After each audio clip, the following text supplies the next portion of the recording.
नमस्कार। तो जैसे कि हम लोग आज आए हैं नागेश्वर महादेव मंदिर पे, तो थोड़ा सा इस मंदिर के बारे में हमें ध्यान दें। जी देखिए, ये अति प्राचीन मंदिर है और कालांतर से इनका पूजन होता आ रहा है।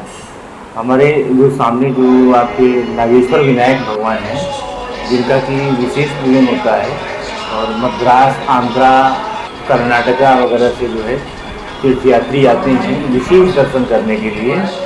और इनकी महिमा का गुणगान हम क्या करें, ये अपने आप में ही अलौकिक हैं। और समझ लीजिए कि सबसे बड़ी बात ये है कि हमारे जीवन काल में ऐसा पहली बार हुआ है कि जो सिंदूर का चोला था, ये चोला अभी उतारा गया है।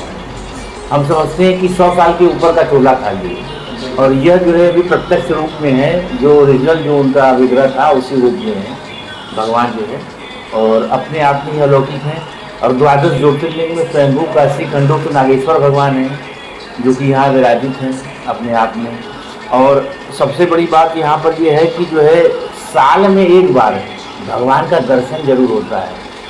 सावन के महीने में किसी एक दिन भगवान दर्शन देते हैं।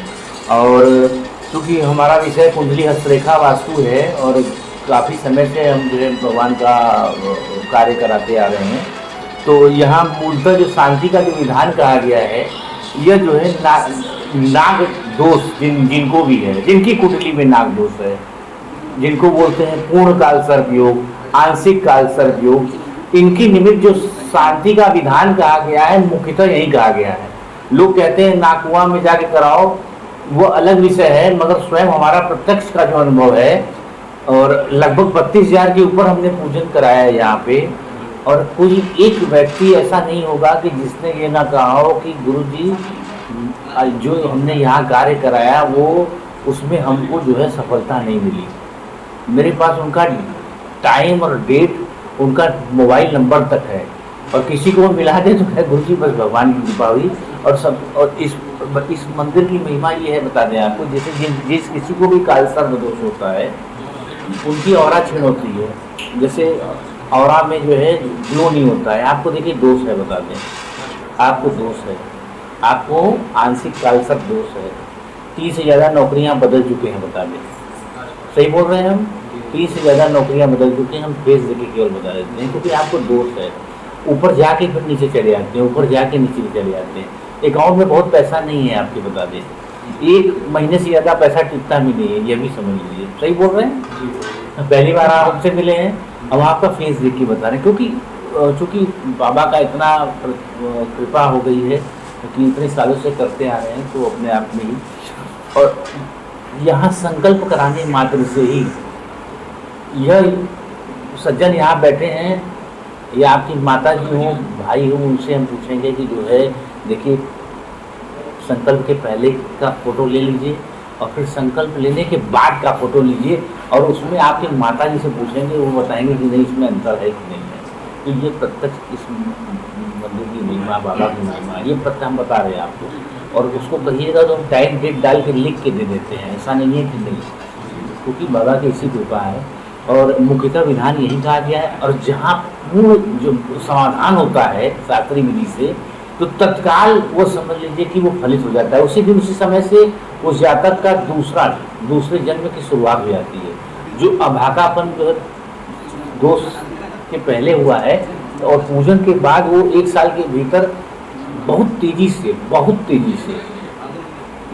मतलब आप खुद आश्चर्य करेंगे कि ये क्या था, कि मतलब जो किसी ने हमको जकड़े था और जो है छोड़ दिया उसने, और हमको कहाँ जाना है, कितनी तेजी से जाना है, ये पता है। और जो कामना है वो 101% पूरी होती है, 100% नहीं, 101%। ये बाबा की महिमा बता दिया। और समझ लीजिए अपने आप में अलौकिक है। और आपको बता दें कि जो है इनकी जो स्तुति है, इनका ध्यान बता दें, हम कुछ मंत्रों से हम बोल देते हैं। जैसे भगवान का जो है मूल जो मंत्र है, आँख बंद कर लीजिए तो थोड़ा ध्यान कर लीजिए, तो मन में थोड़ा सा आपको अच्छा लगेगा। अनंत भास्करम विदात सोमम विदात उवास किम लोहितम तच्छकम विदात बुद्धम कर्कोटकम स्मृतम विदात बृहस्पति पदयम महापद्मम च भार्गव संघपालम शनियम विदात राहु कम महाकता केतुष्य कालियम विदात इति प्रत्यादिदेवता हस्ताभ्यां कलद्वयामृतरसैराप्लावयन्तं शिरोद्वाभ्यां वहन्तं परं मक्रस्तकद्वाभ्यां मृदघटं कैलासकान्तं शिवं स्वच्छाम्भोजगतं नवेन्द्रु मुकुटां भान्ते त्रिनेत्रं भजे ओं भूर्भुवः स्वः महामृत्युंजयाय ध्यायामि ओं हौं जूं श ओं त्र्यंबकं यजामहे सुगन्धिं पुष्टिवर्धनम् उर्वारुकमिव वन्दनात् अमृतो मुक्षीयमामृतात्। नागेश्वर देवता शरणं गतामि। ये देखिए ध्यान है भगवान का। और जैसे कि जो है जब आप कोई भी मंत्र उच्चारण करते हैं तो अगर शुद्ध तरीके से आप करते हैं तो आपके जो है अंतरात्मा में जो है वो तुरंत पहले तो ये मंदिर प्रांगण में वो गूंजता है, गूंजते गूंजते ब्रह्मांड में जाता है। ऐसा कहा जाता है कि जो शिवाला बनाया जाता है तो मतलब भगवान से बड़ा कोई हो ही नहीं सकता है, इसीलिए शिवाला भगवान के ऊपर बनाया जाता है। और त्रिशूल बनाया, त्रिशूल का मतलब है कि जैसे मिसाइल जो बनाई गई है त्रिशूल को देख के ही बनाई गई है, क्योंकि वो सीधे अंतरिक्ष में भेजती है, मतलब ब्रह्मांड को भेजती है। तो जब हम यहाँ पर कोई भी मंत्र करते हैं तो आप देख रहे हो जब बैठने पर वो गूंज रहा है और हमारे अंतरात्मा में गूंज रहा है, हमारे इंद्रियों में गूंज रहा है और फिर मंदिर से गूंजते हुए ब्रह्मांड में जा रहा है। तो अब हम सही उच्चारण करेंगे तो देवता तत्काल जो है वो प्रसन्न होते हैं, ऐसा जो है हमारे गुरु जी बताते थे। और भगवान की कृपा भी है, इसमें कहीं दो राय नहीं है। और इस जो इसका पूर्ण जो विधान है बता दें, इसमें देखिए राहु केतु के निमित्त जो है एक लघु जप होता है। जैसे कि हम आपने हमको कहा गुरु जी आप हमारे घर आ जाइए, तो हमने कहा अच्छा ठीक है आ जाएंगे, आपने एड्रेस दे दिया, हम आपके एड्रेस पूछते हुए पहुँचे तो हम और अन्य लोगों से पूछेंगे भैया आपका घर कहाँ पे है, किस जगह पे जाएंगे, खटखटाएंगे दरवाज़ा। वैसे ही जब कोई दोष होता है ये पूर्व जन्म का है, जो इस जन्म का नहीं है। पूर्व जन्म में हमने किसी की कोई कामना मेरे द्वारा पूरी नहीं हो पाई, कारण अकारण जाने अनजाने में या समय के अभाव में। उन्होंने कहा कि नहीं जो है आप हमारा ये कार्य केवल कर देना, हम सब कुछ आपको सौंप दे रहे हैं, आप बेटे के रूप में हो या भाई के रूप में हो, और आपने वह कार्य जो कि नहीं किया, आपके द्वारा नहीं हो पाया, तो वो आपके साथ ही जुड़े हुए हैं। अब जब जुड़े हुए हैं तो वो जो है आपको ही पकड़ रहे हुए हैं। तो आप देखते होंगे जब जो है आप आगे बढ़ने की कोशिश कर रहे हैं, हंस रहे हैं, तो 2 दिन के बाद वो हंसी गायब हो जाती है आपकी। तो एक बार वो निश्चित गायब हो जाती है, जो खुशी है वो खत्म हो जाती है, तो खींच ले, तो रोक ले। और जब तक जो है उनका विधि विधान सही तरीके से नहीं होगा और देवता के सामने बैठ के पूरा उनका सेवा भाव करते हुए, तो ये हम आपको लिख के दे दें, वो पूजा फलित नहीं है। हमारे पास बहुत से लोग ऐसे आते हैं जो त्र्यंबकेश्वर नासिक से करा के आते हैं, 4 बार 5 बार 6 बार पूजा करा के आते हैं, और समझ लीजिए यहाँ हम उनको बोलते हैं कि देखिए पूजा सही नहीं हुई है, तो बोलते हैं गुरु जी ऐसा क्या, हम तो जो है नासिक करा के आए हैं। तो सीधा हमारा यही प्रश्न होता है कि देखिए आप जो है भगवान के समक्ष बैठ के आपने नहीं कराया, पहली बार। 2 ही जगह का विधान है, त्र्यंबकेश्वर नासिक और काशी, और कहीं तीसरी जगह का विधान नहीं है। लोग कराते हैं, उसका फल महीने 2 महीने 3 महीने तक होता है, फिर उसके बाद वैसे ही हो जाता है। यहाँ पर आप जैसे एक बार कोई भी आके बैठता है और 1 लोटा जल मात्र चढ़ाता है तो उसका 1 साल तक दोष कट जाता है, जब प्रत्यक्ष इनकी महिमाएं बताते हैं। अगर पूजन हो गया तो क्या बात है। पूजन में मुख्यतः क्या क्या होता है बता दें। राहु केतु का जप होता है जो कि लघु होता है। एक माला जो है मदार की, एक माला गेंदे की लगती है। संकल्प दिवा लेते हैं, संकल्प दिवाने के बाद जो है वो जप शुरू कर देते हैं।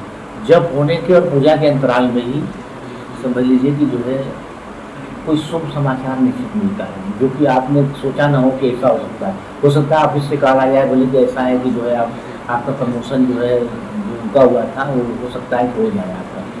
आप बोले अरे ये कैसे हो सकता है, तो ये क्योंकि वो उसकी वजह क्या है, जब आप जो है अपने हाथों में जो है जब संकल्प लेंगे, अब जन्म जन्मांतर से कोई अतिरिक्त भूखा प्यासा है, प्रेत योनि में है, अब उसको जो भूख लगी है, प्यास लगी है, मगर आपसे कह नहीं सकता, मांग नहीं सकता, मगर आपको रोक सकता है किसी तरह से, मतलब बाधा डाल सकता है। तो जब उनको तृप्ति मिली कि नहीं हम यहाँ पे देवता के शरण में आए, अब प्रभु हम उनको अब इनके शरण में हमको गति मिलने वाली है, तो इतने प्रसन्न होते हैं कि तत्काल वो अपना भार कम करते हैं। तो जब भार कम करेंगे तो तत्काल आप देखेंगे कि वो चीज़ जो आपको जो शुभ काम होने वाला है वो तत्काल होना शुरू हो जाएगा। अब फिर रुकेंगे नहीं, आप पीछे घूम के नहीं देखेंगे। अब राहु केतु का जप होने के बाद फिर सोने चांदी तांबे के 3 तरीके के सर्प होते हैं, इनको रख के विधि विधान कराया जाता है। पहले गणेश पूजन उनका आह्वान उनका स्थापन होता है, नवग्रह पूजन उनका आह्वान उनका स्थापन होता है, 12 सर्पों का सुक्ति पाठ उनका आह्वान उनका स्थापन होता है। 56 प्रकार के सर्प कहे गए हैं, जिसमें मुख्य 12 हैं। उसमें भी अष्टकुल नवनाथ जो कि यहाँ पे स्थापित हैं, जो भी, और ईशान कोण में उनकी माता, नागों की माता है ना, मनसा माता, उनका जो है पूजन होता है। विधि विधान होने के बाद फिर आप पंचामृत स्नान कराएंगे, सेवा भाव करते हुए भगवान का पूरा विधि विधान कराएंगे। विधि विधान जहाँ हुआ नहीं कि फिर उसके बाद जो है आप अभिषेक करेंगे।